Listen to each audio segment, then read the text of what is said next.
오늘 말씀은 마태복음 21장 33절부터 46절까지입니다. 다른 한 비유를 들으라. 한 집주인이 포도원을 만들어 산 울타리로 두르고 거기에 집 짜는 틀을 만들고 망대를 짓고 농부들에게 새로 주고 타국에 갔더니 열매 거둘 때가 가까움에 그 열매를 받으려고 자기 종들을 농부들에게 보내니 농부들이 종들을 잡아 하나는 심히 때리고 하나는 죽이고 하나는 돌로 쳤거늘 다시 다른 종들을 처음보다 많이 보내니 그들에게도 그렇게 하였는지라. 후에 자기 아들을 보내며 이르되 그들이 내 아들은 존대하리라 하였더니 농부들이 그 아들을 보고 서로 말하되 이는 상속자니 자 죽이고 그의 유산을 차지하자 하고 이에 잡아 포도원 밖에 내쫓아 죽였느니라. 그러면 포도원 주인이 올 때 그 농부들을 어떻게 하겠느냐.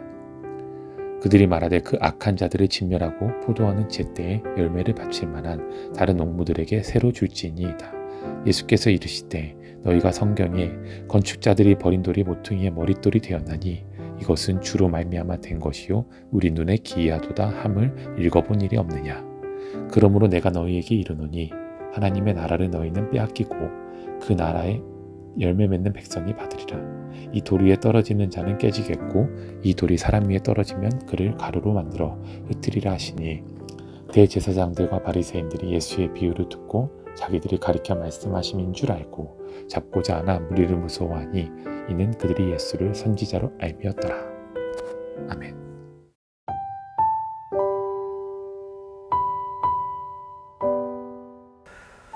예수님은 대제사장들과 장로들 등 유대인의 종교 지도자들과 대화를 하고 계십니다. 그들은 예수님의 권위에 대해 의심합니다. 예수님이 하늘로부터 내려온 메시아라는 사실을 믿지 않는 것이죠.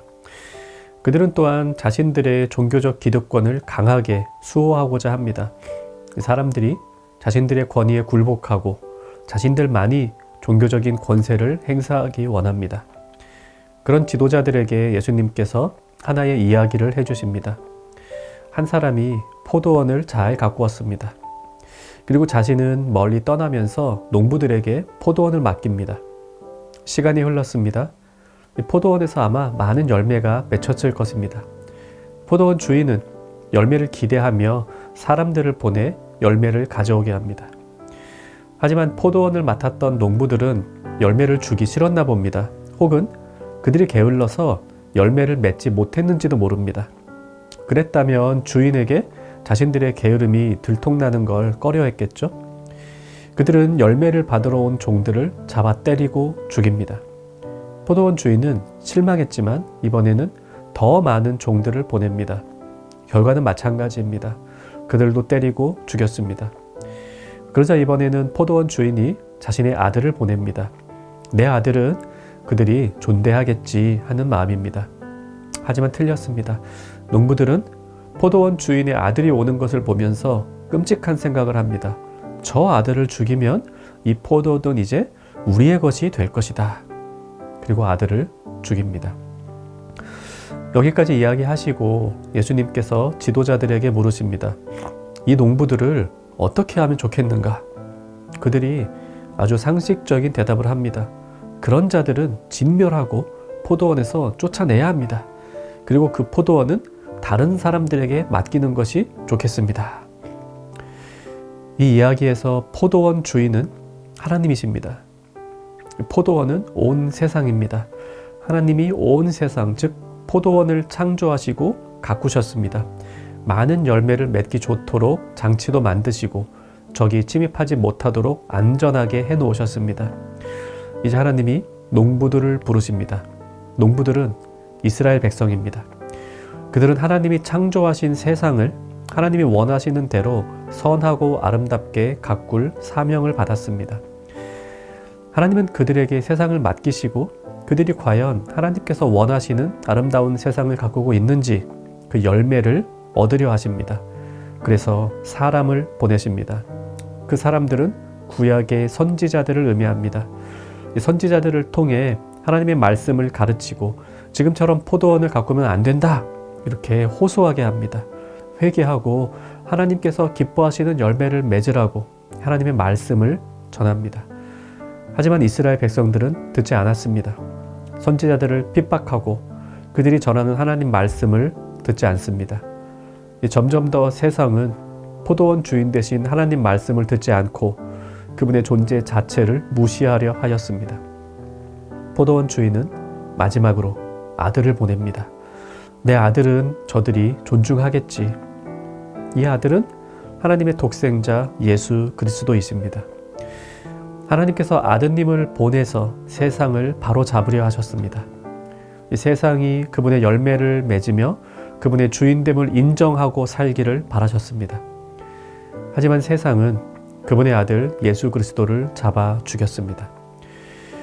예수님께서 유대인 종교 지도자들에게 하시는 말씀은 이것입니다.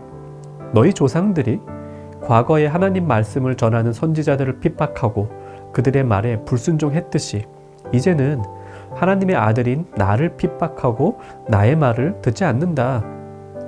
이런 예수님의 말씀을 들은 그들은 속으로는 부글부글 했겠지만 예수님을 따르는 이들이 아주 많았기 때문에 예수님을 함부로 붙잡지는 못하고 있습니다. 예수님은 이 말씀으로 대제사장과 바리새인들, 이 불신앙과 불순종을 고발하십니다. 그렇다면 이 말씀 오늘 우리에게는 어떤 적용이 가능할까요? 하나님이 포도원의 주인 되시며 사람들에게 포도원을 맡기셨다는 사실은 오늘도 동일합니다. 이스라엘이라는 농부들이 그분의 아들을 죽이고 포도원을 차지하려 하였으나 일은 그들의 뜻대로 되지 않았습니다.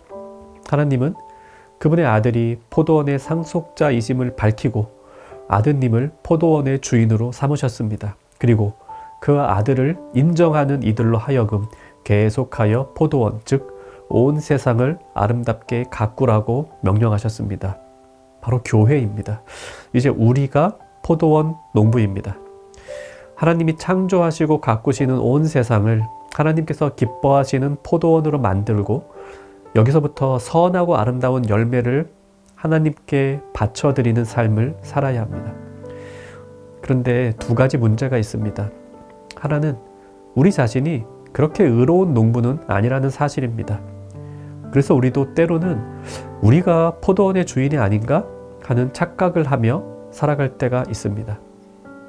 또 다른 문제는 우리처럼 이 아드님의 주인됨을 인정하는 농부들만 있는 것이 아니라 그렇지 않은 농부들도 여전히 이 포도원 안에 있다는 사실입니다.